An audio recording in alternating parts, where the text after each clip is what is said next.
The nuclear fallout that's close to home. They just so happen to live near one of the U.S.'s atomic bomb test sites. And they say just being nearby changed their lives and their families' lives forever. They call themselves downwinders and say they've suffered through generations of health issues, including cancer.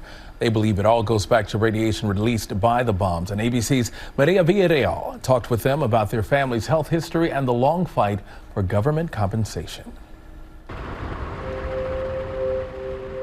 I was raised 40 miles south of here, and there was nothing but open country. The only people that was down there was ranchers. In the late 1800s, before New Mexico was a state, the land was already populated by farmers and ranchers who made a home in the land of enchantment. But these sparse, scenic vistas also attracted the U.S. government and a top-secret scheme to win the nuclear arms race, using radioactive materials like plutonium and uranium to create the world's first atomic bombs.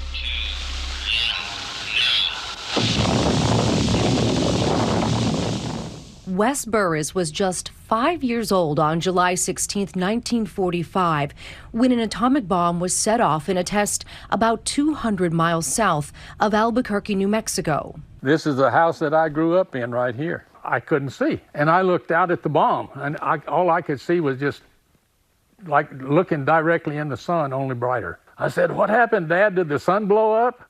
They would not tell anybody anything. That was hush-hush, 100%. And still is. That's just like this movie that they put out about Oppenheimer. They didn't tell nothing in that. That movie's a bunch of bunk. For 83-year-old Wes Burris, this historic explosion left painful questions in its aftermath, leading him to believe his brother and sister's deaths from cancer are linked to the Trinity test. Roof has made a big difference. 30 miles east of the Trinity test site is the Pino family ranch. Thousands of acres that sit at the base of the Carrizo Peak. I started doing a little research and it was like, wow, this area is, rate of cancer is super high. And it's because we're all exposed to radiation. How many people have died or been affected by cancer in your family? My mom, dad, sister died. My niece had cancer, but she was young. And my son and myself were still living. Where do you think it came from?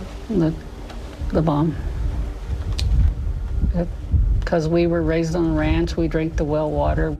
Shortly before the 1945 field test, new calculations indicated the fallout could be more substantial and widespread than the government originally thought. We will never go away. Looking back, I was so incredibly naive because I thought, we're going to bring this to the attention of our government. They're going to see how horrendous this is, and they're going to come back and take care of us. Did that happen? Absolutely not. Absolutely not. I've been doing this work for 18 years. I've lost count of my own family members who have died from cancer, who have suffered through all of this. Cancer is the second leading cause of death in the United States, and although radiation exposure is a known risk, it may be impossible to know how this exposure influenced a person's chances of getting cancer. Still, the 1990 Radiation Exposure Compensation Act, RECA, includes people exposed to high levels of radiation, including uranium miners, workers at the weapons sites, and downwinders in Nevada. But the New Mexico downwinders were left out. It's hard to prove whether or not any given cancer is the result of an exposure from the test thing. So what the law does is basically say, if you lived here in these times and have these diseases, you get to count as a downwinder. In July, U.S. Republican Senator Josh Hawley and Democratic Senator Ben Lujan crossed party lines to push the Senate to pass a RECA amendment that would finally include the New Mexico downwinders. But the proposal is now stuck in negotiations over the defense budget. We bury our loved ones on a regular basis. I don't know what else we could give to this. I don't know what else they could ask us to give to this. We've been waiting 78 years. 78 years. Our country has to be better than this. That's a long time for waiting there. Many thanks to Mireya for that report. And you can watch our ABC News Live special about the impact of America's nuclear past tonight at 8:30. Well, hey there, GMA fans. Robin Roberts here. Thanks for checking out our YouTube channel. Lots of great stuff here. So go on, click the subscribe button right over here to get more of awesome videos and content from GMA every day, anytime. We thank you for watching, and we'll see you in the morning on GMA.